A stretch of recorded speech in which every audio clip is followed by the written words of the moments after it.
présente rapidement avant tout, donc Stéphane Morard, donc agence SMAC. Donc j'interviens dans le domaine de la communication et du marketing pour les entreprises du secteur jardin.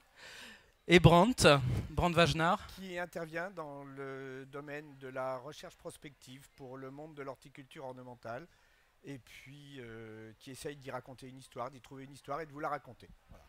Tu peux même dire expert inter-européen. Hein. Oui, je sais que tu n'aimes pas te mettre en valeur, mais... Voilà. Donc on va intervenir au nom de l'Institut des Sens et de la Couleur au Jardin, donc, qui est un institut sous forme associative, et on va vous en parler parce que ça a vraiment son importance. Et donc on va vous dire que effectivement la couleur fait vendre, et on va vous présenter donc les tendances couleurs printemps-été 2015, et on va vous donner des idées, des pistes pour les adapter au métier du jardin. Et pour ceux qui auront la patience de nous suivre jusqu'au bout, on a même le petit livret des couleurs du printemps-été 2015 qu'on pourra remettre aux participants si vous voulez bien. Donc on va commencer comme tu veux, vas-y. On va pas se battre. Hein. On va vous présenter l'Institut des Sens et de la Couleur au Jardin. Donc, en fait, c'est une association loi 1901, qui regroupe des entreprises du secteur jardin, mais qui sont et des professionnels du secteur jardin, mais qui sont aussi divers et variés que des producteurs de jeunes plants, des producteurs de plantes finies, des distributeurs, des fabricants de décors. Brandt, j'en oublie, parce qu'en fait, il y a des éditeurs de packaging, des fabricants de pots, des gens qui sourcent aussi des décorations pour pouvoir aménager dans les plantes, par exemple. Voilà, des accessoires, etc. Donc en fait, des gens qui finalement viennent d'horizons un peu différents, mais qui ont tous un point commun, donc, qui est le secteur du jardin. Et donc ça a été monté sous forme associative. Ce qui est très intéressant, c'est qu'on en reparlera. Tu peux faire défiler, s'il te plaît. Donc ça permet de travailler en fait de façon collaborative avec des visions qui viennent de différents horizons. Alors j'insiste beaucoup sur ce terme collaboratif, c'est que finalement les tendances, on est tous dedans.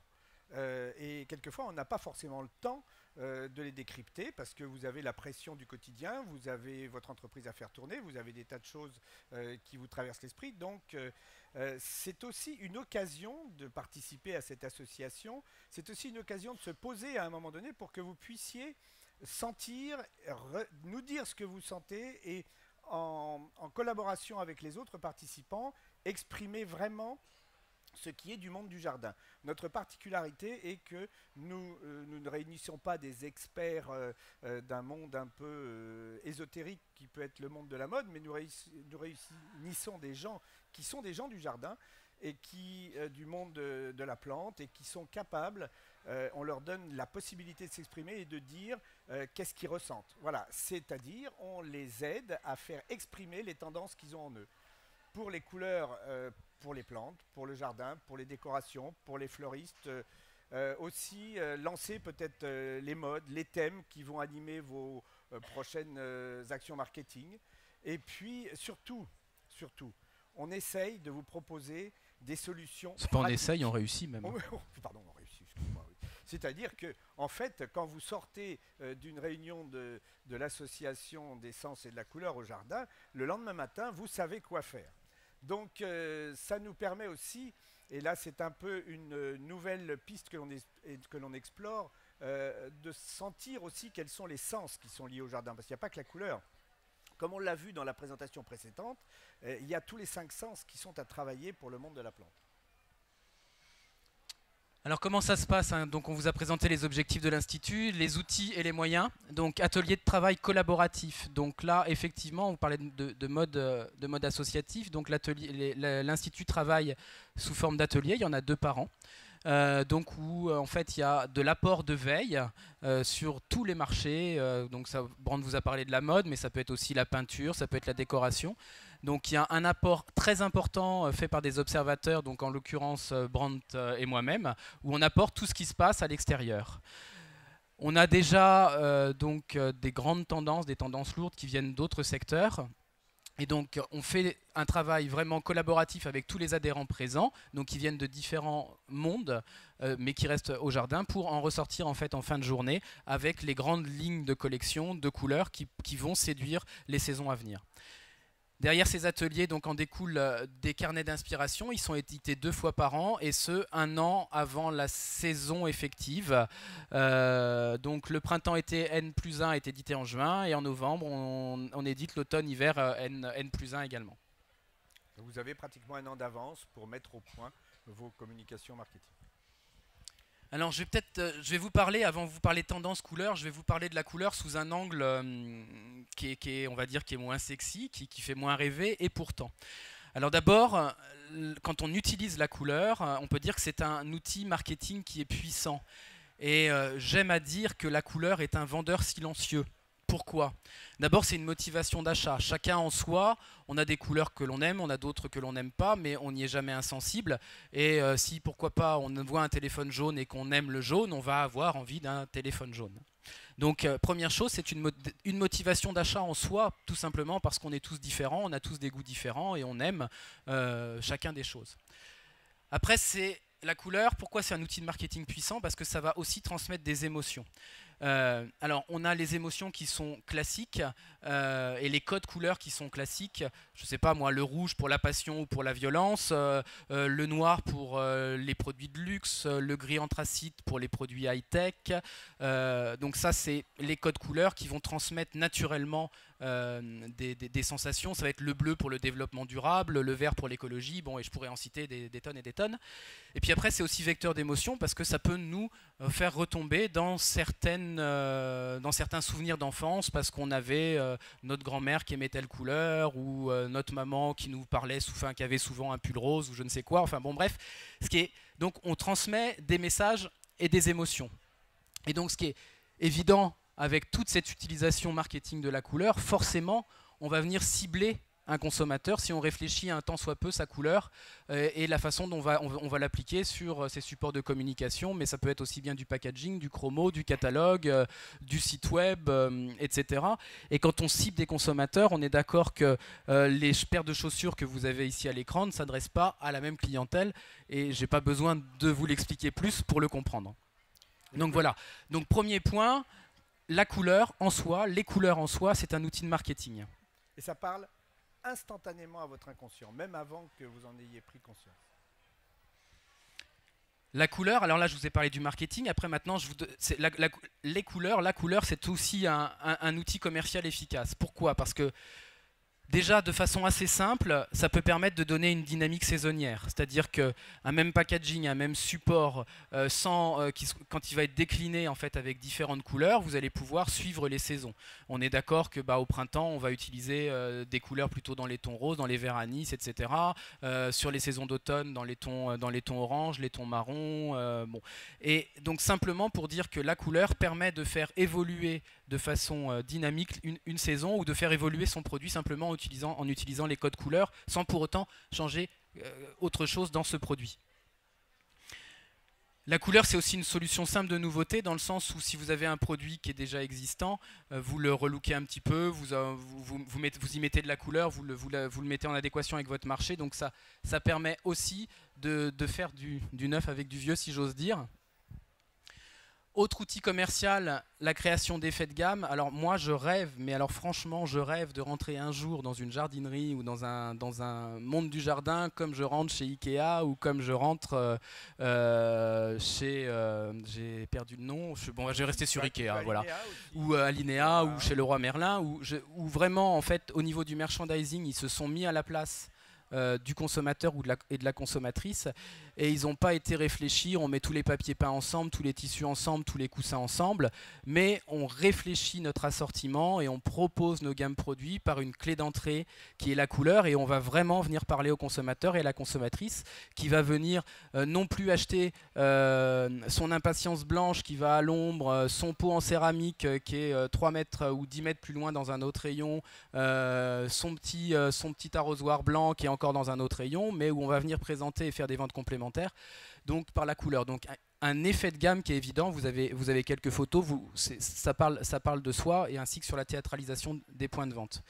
Alors je dis ça, donc ça sur du merchandising magasin, mais c'est évident que c'est aussi adaptable en B2B.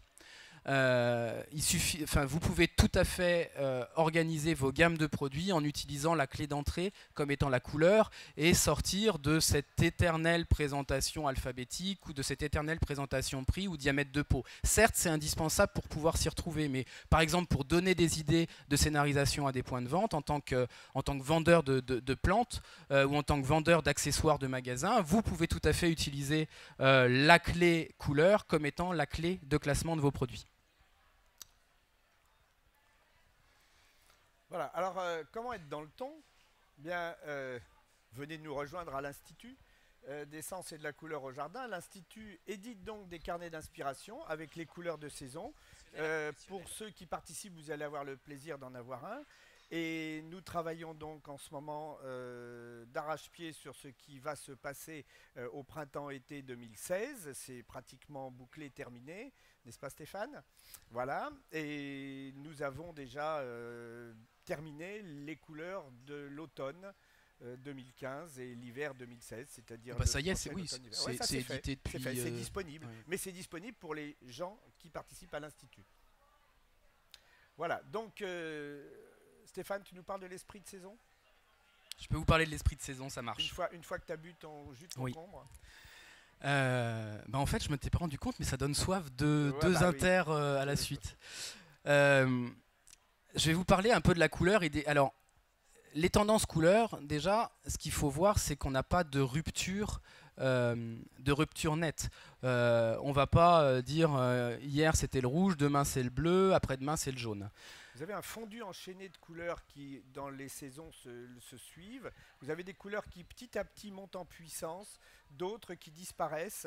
Et c'est ce qui est quand même intéressant à savoir, parce qu'il y a quand même des couleurs qui ont complètement disparu de la chromatique commerciale, si vous voulez, alors qu'on voit des couleurs qui se renforcent actuellement, et c'est ce que nous étudions avec Stéphane. Oui, donc les couleurs, en fait, aujourd'hui, avant on parlait de rose, ou on parlait de rouge, on parlait de bleu.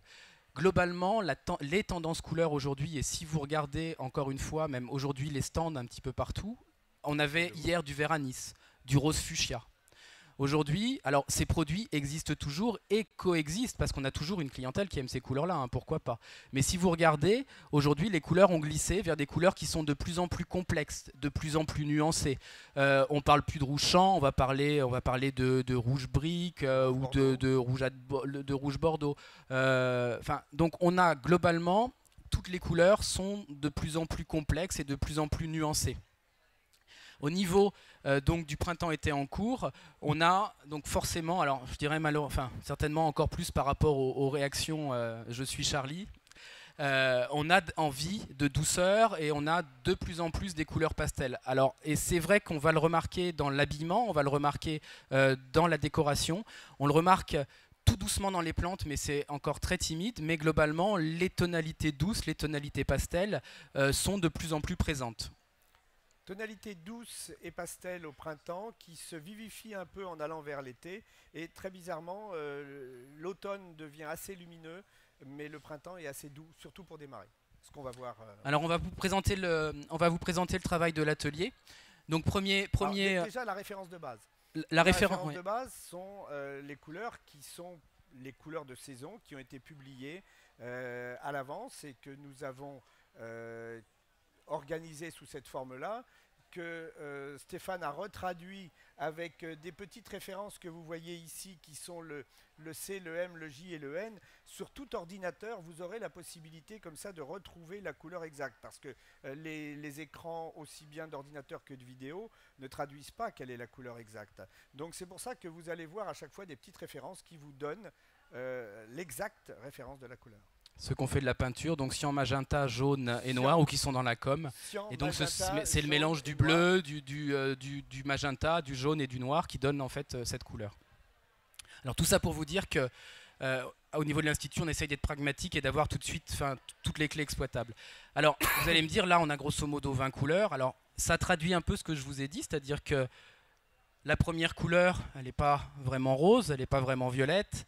La seconde couleur, c'est un écru. Enfin, vous voyez que globalement, on a des couleurs qui sont complexes et qui sont douces. Maintenant, en soi, avoir un nuancier, c'est bien, mais qu'est-ce que j'en fais et comment je le travaille? Alors, avant de vous parler de comment je travaille mon nuancier, un autre travail de l'atelier, c'est donc de venir vous présenter des variétés ou des espèces commercialement présentes sur le marché et qui rentrent dans les tendances de consommation couleur de la saison.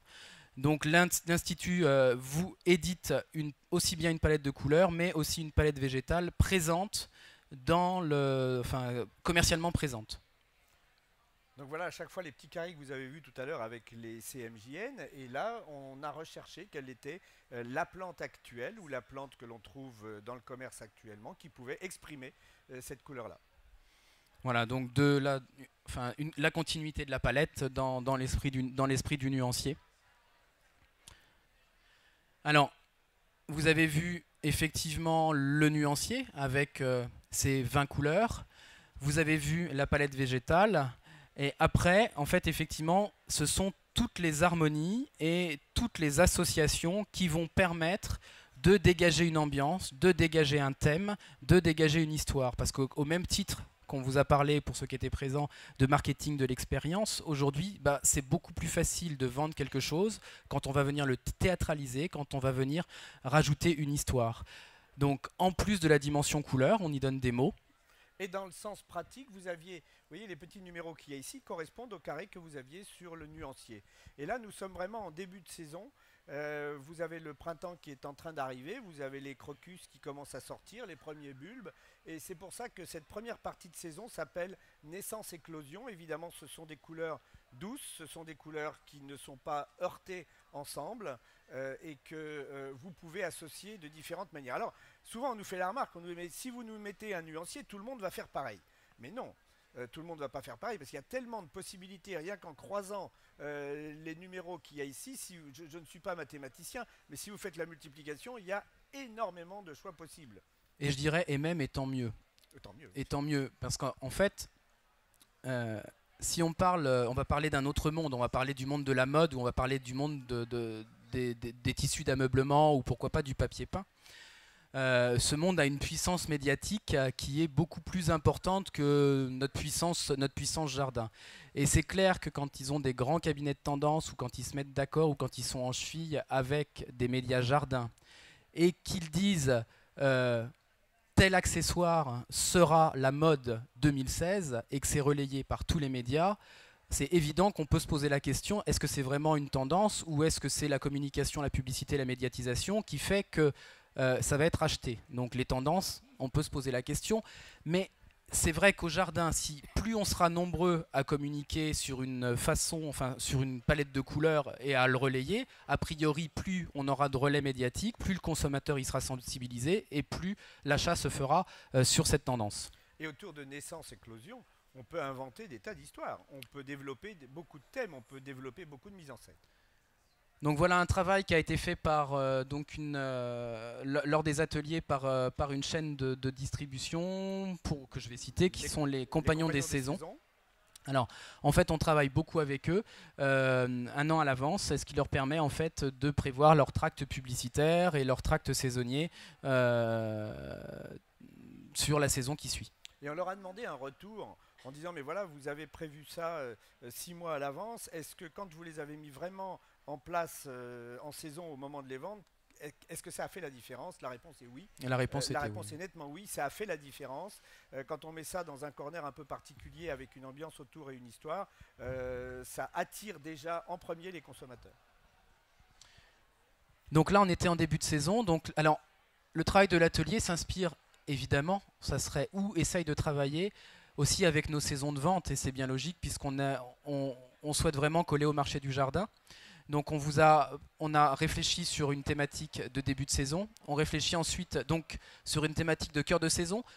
Vous commencez un peu après Pâques là. Voilà, donc on est toujours à la base sur la même palette de couleurs du nuancier. Par contre, on fait des harmonies et donc des associations de couleurs qui sont complètement différentes et forcément qui n'ont pas du tout le même rendu. Donc là, on est en cœur de saison. On va vous montrer des exemples de travaux qui ont été réalisés. Vous voyez qu'on devient déjà beaucoup plus vif dans les couleurs, sans pour autant avoir trop de contraste.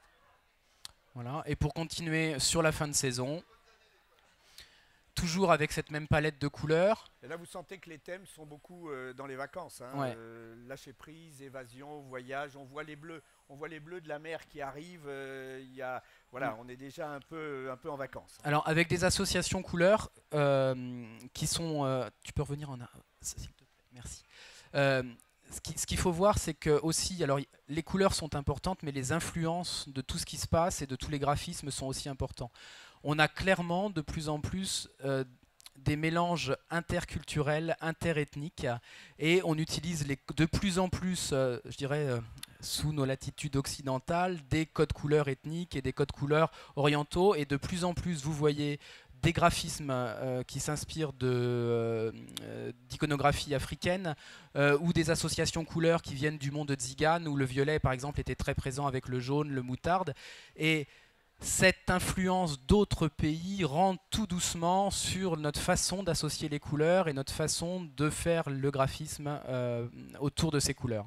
Et vous aurez, maintenant que vous êtes un peu éveillé à ça, vous verrez quand vous feuilleterez les différents magazines que vous aurez en main et qui parleront des couleurs à venir dans la saison, vous verrez des influences tziganes, des influences africaines, des influences qui sont marquées. Les influences de tout ce qui va vers la mer, l'eau, sont vraiment très fortes. Alors, vous avez donc, on vous a donné un ordre d'idée de ce qui était l'inspiration de la saison printemps-été. On va vous donner, pour ceux qui sont intéressés, le carnet correspondant à la saison actuelle. Et là, on vous montre une avant-première du carnet d'inspiration qui est déjà fait pour l'automne-hiver. Alors donc, déjà fait, ça veut dire que les personnes qui ont maintenant à penser à leur mise en scène d'automne et à leur mise en scène d'hiver ou à leur mise en scène de Noël, ben, le travail est déjà pré-organisé, si vous voulez. Donc, vous voyez, on va vous... Alors, vous avez ici ce petit carnet qui a été réalisé par Stéphane et qui vous donne un peu un résumé de tout ce que l'on vous a dit ici et qui va vous permettre d'avoir des applications pratiques. Et vous allez pouvoir vous mettre dès maintenant à l'ouvrage pour composer un peu vos différentes atmosphères. Mais non, j'aime bien en main propre, moi je remets en main propre. T'en veux un ? Ce qu'il faut, c'est que vous mettiez une histoire derrière. Et cette histoire, elle devienne une mise en scène comme on l'a vu dans la présentation précédente. Attirez vos clients avec quelque chose où ils font « Ah, ça me parle ». Donc c'est un peu le... tu peux nous mettre le suivant, s'il te plaît ? Voilà, alors ça c'est l'avant-première du cahier d'inspiration. Bien entendu, là on ne peut pas vous le mettre en détail parce que c'est un travail qui est encore réservé pour l'instant. Mais venez nous rejoindre et ça sera bon. Voilà, vous avez ici les quelques références de l'Institut. Stéphane est tout à fait à votre disposition pour vous accompagner sur tout ce que sont vos opérations marketing, tout ce que vous pouvez avoir comme projet. Et j'espère que ça vous a intéressé et profitez du carnet pour pouvoir travailler avec dès que vous en aurez la possibilité. Merci à vous.